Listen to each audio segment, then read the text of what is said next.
Hey guys, my name is Brandon and welcome to the first video on my channel. So just to give you guys a little bit of background on myself, I am a huge movies fan. So I'm going to be spending the majority of this channel rating, reviewing, and ranking movies that I've watched in the past. So if that's something that you guys are interested in, I would really appreciate it if you guys can hit that subscribe button and turn on that notification bell. So in this video, I'm going to be recommending 6 movies that I watched during quarantine that I think you should watch as well. Over the last 4 to 5 months, I've been able to watch 104 different movies. Most of them have been pretty good, and I'll probably be doing my next video ranking all of them. But I want to focus today on 6 that I particularly loved. I chose movies that are a little less mainstream, so think of movies between 150,000 and 300,000 votes on IMDb. That way, I don't spend this entire video recommending movies that you either have watched already or have definitely heard of. So movies like The Godfather and The Shawshank Redemption won't be the focus of this video, but I'll definitely cover them in the future. And so without further ado, let's get right into it. Just a disclaimer, all movies shown in this video belong to their rightful owners. Number 1, Paths of Glory. Paths of Glory is a 1957 anti-war movie directed by Stanley Kubrick and starring Kirk Douglas. Set during World War I, it tells the story of a commanding officer in the French army who must defend 3 of his troops who are wrongfully blamed in a trial for a failed attack on the enemy. In its 88-minute runtime, Paths of Glory delivers on almost every single front. Coming into the movie, I was expecting to be thrilled by a war action movie like, 1917 or Dunkirk. Instead, after I watched it, I was simply devastated because it's just such an emotionally charged and brutally realistic way of representing wartime affairs.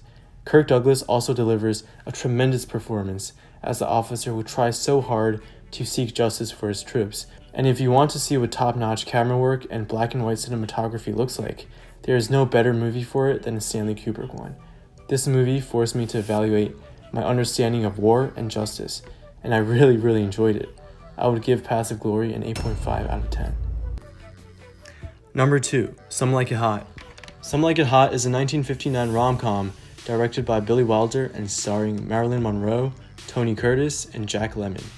The movie is about 2 musicians who join a band in order to escape the mob after witnessing a hit on a rival gang. In my opinion, Jack Lemmon is the best part of the movie, and that's really saying something when he's competing with Marilyn Monroe and Tony Curtis. Every scene he was in left me cracking up, and I think that's what makes this movie so great. Each of the actors not only elevates one another, but also plays off of one another so naturally, which makes every scene interesting and fresh. And I love how the movie has a different genre of comedy that suits pretty much everyone's tastes. So whether you want to laugh your ass off, or watch Marilyn Monroe in her prime, or get to understand iconic quotes, I highly recommend this movie. I would give Some Like It Hot a 9 out of 10. Number 3, The Apartment. The Apartment was released in 1960 and is yet another rom-com directed by Billy Wilder. It stars Jack Lemmon, Shirley MacLaine, and Fred MacMurray. It was also the last black and white movie of the era to win Best Picture. So if you don't understand what I'm trying to tell you guys, go watch a rom-com directed by Billy Wilder starring Jack Lemmon right now. You will not be disappointed, trust me on this one. The story focuses on a minor clerk in an insurance company who learns to climb the corporate ladder by lending his apartment to the company's executives as somewhere to bring their mistresses. But one night, he encounters someone who changes his entire perspective. I think by now, you probably know who I'm going to praise in this movie, and you would be right. Jack Lemmon is amazing again. His character development is one of the best parts of this movie. Shirley MacLaine and Fred MacMurray are great as well. The relationships among the 3 are so different, yet all 3 end in a satisfying manner. The dialogue is classic Billy Wilder, witty, wildly entertaining, and highly efficient. It also really helps mold the movie's corporate politics and the environment which our characters are involved in. I also thought the decision to shoot in black and white was a good one because it provided some pretty awesome visuals that shooting in color might not have afforded. Most importantly though, the ending was beautiful and remains one of my favorites ever in any movie.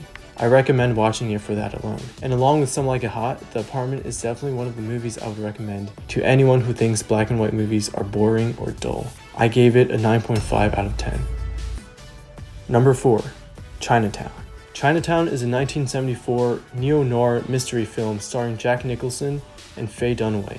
It's widely considered to have the best screenplay of all time. Set in pre-World War II Southern California, the movie focuses on a private detective initially hired to investigate a husband's extramarital affair, only that as the investigation progresses, the more deceit and danger the detective comes across. In my opinion, Chinatown is one of the top detective stories ever made. The mystery itself is honestly fantastic and leads to so many twists and turns that I was on the edge of my seat the entire time. It's carried even further by incredible performances from the lead actors. Jack Nicholson perfectly plays a cool, calm, and collected detective. Faye Dunaway is the ultimate femme fatale, and I could never tell when she was lying or telling the truth. In addition to the plot and acting, the movie is quite frankly a feast for the eyes and ears. I really enjoyed the camera work, the cinematography, and the score, which elevated the ambiance of the movie to the next level. And the ending, so impactful, so powerful.